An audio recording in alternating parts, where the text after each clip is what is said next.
الحمد للہ رب العالمین، الصلاۃ والسلام علی خاتم النبیین وعلی آلہ وصحبہ اجمعین، اما بعد فاعوذ باللہ من الشیطان الرجیم، بسم اللہ الرحمن الرحیم۔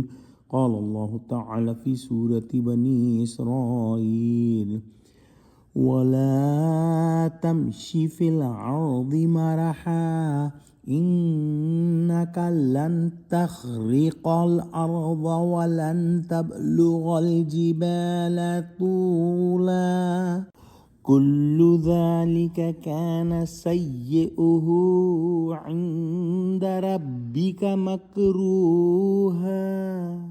ترجمہ: اور زمین پر اکڑ کر اور تن کر مت چل کہ تو زمین کو پھاڑ تو نہیں ڈالے گا اور لمبا ہو کر پہاڑوں کی چوٹی تک پہنچ جائے گا۔ ان سب عادتوں کی برائی تیرے پروردگار کے نزدیک بہت ناپسند ہے۔ یہاں پر تکبر کی سخت نفی اور تکبر سے مکمل اجتناب کا حکم ہے، یعنی متکبروں کی چال چلنا انسان کو زیبا نہیں۔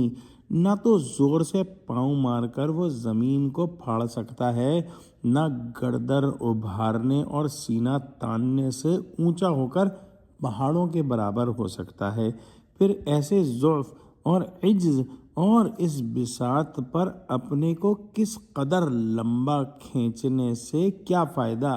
گویا انسان سینہ چوڑا کر کے اور اکڑ کے اور گردن اٹھا کے اور زمین پر زور زور سے پاؤں مار کر اپنے تکبر کا اظہار کرتا ہے، لیکن رہتا تو وہ وہی ہے جو کہ بالکل ناتواں کمزور ہے کہ ایک نس بند ہو گئی اگر تو بس کام تمام ہو گیا اس کا۔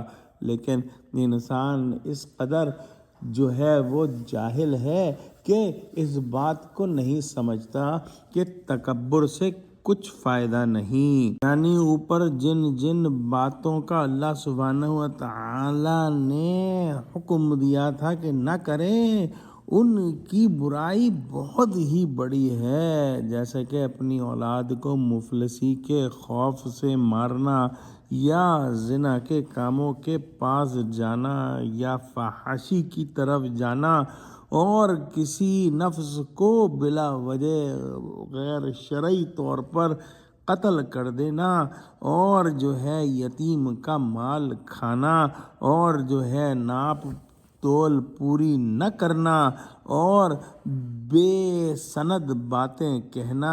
اور پھر آج بیان ہوا کہ زمین پر تکبر سے چلنا، ان تمام باتوں کے کرنے میں اللہ سبحانہ و تعالیٰ کی بیزاری ہے، اور جن کا حکم کیا ہے ان کے نہ کرنے میں بیزاری ہے۔